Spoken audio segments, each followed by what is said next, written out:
प्रभु मैं तेरा तेरा तेरा, तू मेरा मेरा मेरा, मैं तेरा तेरा तेरा, तू मेरा मेरा मेरा। पर्यावरण बड़ा कष्ट, बड़ा दिक्कत में है। प्रकृति की शक्तियाँ जो हमें शक्ति देने वाली है, वही शक्तियाँ प्रकृति की मनुष्य को छिन्न भिन्न कर रही हैं। जब सबसे श्रेष्ठ और सबसे प्रचंड और सबसे प्रबल व्यक्ति आपका शत्रु होने लगे ना, तो आपका विनाश निश्चित समझना चाहिए। मनुष्य जाति की प्रकृति संरक्षक है।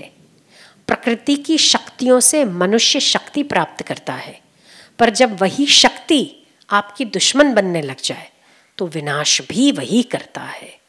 जैसे कि भूकंप, जैसे कि बाढ़, ये प्रकृति असंतुलित होने की वजह से आपके कहीं कहीं पर अतिवृष्टि, कहीं कहीं पर अनावृष्टि, कहीं कहीं पर्यावरण का इतना असंतुलन है कि प्रदूषण के कारण लोग मर रहे हैं। प्रदूषण के कारण हर 20वें व्यक्ति को लंग का कैंसर हो रहा है, सांस लेने में दिक्कत हो रही है, फेफड़ों में ऑक्सीजन जा नहीं रहा।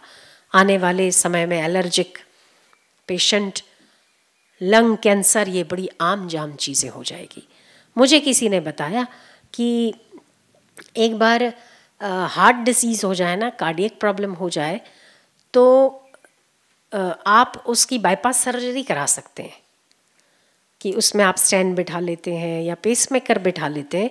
पर अगर लंग खराब हो गए, आपके लंग्स खराब हो गए, तो ये ट्रांसप्लांट नहीं होता। इसका घुटना बदला जा सकता है, हार्ट भी कुछ और बिठाया जा सकता है, पर अगर आपका ऑक्सीजन लेने का जो ज़रिया है वो फेफड़े यदि हमारे ख़राब हो गए ना, तो ये बदले नहीं जा सकते। फॉरेन में भी इसका कोई इलाज नहीं है। इसीलिए प्राणायाम करने का विधान रखिए, प्राणायाम करने की आदत बनाइए। जोर से सांस लीजिए, अभी नहीं, घर पे जितना ले सकते, जितना ले सकते, ऐसे फेफड़े आपके चौड़े हो जाने चाहिए, ऐसा सांस लो। क्योंकि आपके जो फेफड़े ना, उसके आखिरी छोर तक आपकी सांस पहुंचनी चाहिए। जो हम रूटीन में सांस लेते हैं वो हमारे फेफड़ों का 50% हिस्सा भी काम में नहीं लगता। किसी किसी का तो 30, किसी का 50 और किसी किसी का 60। जो प्राणायाम करते हैं 70%। पूरे फेफड़े काम में लगने चाहिए। तो हमारे ऑक्सीजन, इसीलिए हमें बार बार बीमार हो जाना, इम्यूनिटी कम हो जाना, और ये जो मौसम है उसमें बार बार सर्दी, बुखार, खांसी आना, ये ऑक्सीजन की प्रॉब्लम है। वो है वायरल की है, पर इम्यूनिटी कम होती है तो आपकी रोग प्रतिकारक शक्ति इससे लड़ने को सक्षम नहीं होती।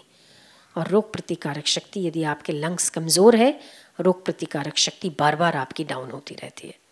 इसीलिए जो ईश्वर ने आपको दिया है उसकी कदर करना सीखो, उसे संभालना सीखो।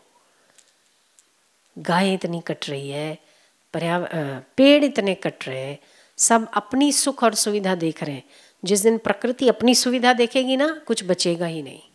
इसीलिए पर्यावरण को संतुलित करने के लिए हमने पिछली गुरु पूनम, पिछली पूर्णिमा भी हरित क्रांति के रूप में मनाई, आपको पता होगा, ठीक है ना। हमने आपसे फूल की जगह पर पौधा मांगा, और सारे आपके नाम के पौधे अभी भी यहाँ पर पड़े और फल फूल रहे हैं आपके श्रद्धा के रूप में। तो प्रकृति हमें शक्तियाँ प्रदान करे, प्रकृति विनाशकारी ना बने, वरन समस्त ब्रह्मांड की संरक्षक कारिणी बने, यही हम चाहते हैं। और आप प्रकृति की सुरक्षा करें। ठीक, उत्तम। जो लोग एलोपैथी दवाओं के आदी हो गए हैं, उन लोगों से मेरा अनुरोध है कि एलोपैथी दवाइयों की जगह आयुर्वेदिक दवाइयाँ लेने की कोशिश करें।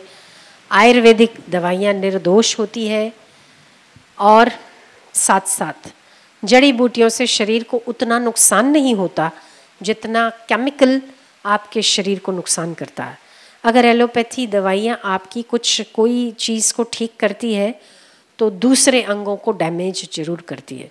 तो कोई अच्छा ऐसा कोई वैद्य हो, उसी से आप दवाई लेने का आग्रह रखें। कोशिश करें कि दवाई नहीं, प्राणायाम से, आपके घरेलू इलाज से, जैसे अभी हमने अपने बच्चों को यहाँ चालू करवाया है तुलसी। अभी वायरल की सीज़न बहुत है और आप जैसे ही सीज़न बदलती है ना, वायरल होना बहुत जल्दी स्टार्ट हो जाता है। गले में खराश, गले में कांटे चुभना, बुखार आ जाना, और बुखार में आप फटाफट वो एक एलोपैथी गोली ले लेते, इससे शरीर को नुकसान ज़्यादा, फ़ायदा कम होता है। कोशिश करिए 5-7 तुलसी के पत्ते एक आदमी का, एक व्यक्ति का काढ़ा बनाने के लिए 5 से 7 तुलसी के पत्ते, थोड़े से नीम के पत्ते, अगर अड़ूसी के पत्ते हैं आपके घर में तो ठीक, यहाँ बहुत अड़ूसी होती है, ले जाओ सुखा देना तो भी चलेगा।